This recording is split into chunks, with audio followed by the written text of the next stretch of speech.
Quelle blessure il y a derrière ce comportement que tu as?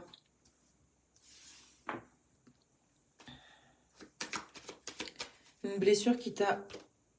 Ouh, des as, deux as. L'expression de toi qui a été comprimée, opprimée. Ta créativité aussi qui a été jugée très rapidement. Et parce qu'elle était farfelue, parce qu'elle était spéciale, avant-gardiste, décalée peut-être pour ton âge, on a jugé ta vision. On n'a pas su observer ton prisme de sensibilité ni ton prisme d'observation du monde et une blessure de rejet peut-être derrière tout ça. Oui, une blessure de rejet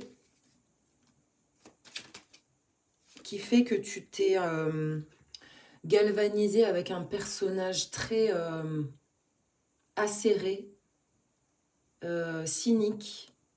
Tu t'es confondu dans une posture très intellectuelle, très intello. Tu utilises beaucoup de références pour parler.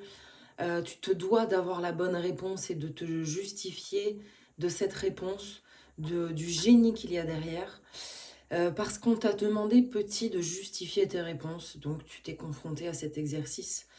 Et il y a peut-être une ignorance. On t'a peut-être ignoré également. 7 de bâton. Des choses dans lesquelles tu t'es, on va dire... il y a de l'illusion.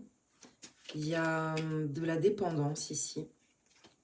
Dépendance à ton personnage flamboyant et peut-être un peu, pas manipulateur, mais en tout cas séducteur. Et ici, on a le 10 de cœur qui nous parle beaucoup. Je ne sais pas si vous voyez quelque chose avec cette lumière. Je ne suis pas une pro de la lumière, hein, visiblement. De relations sentimentales.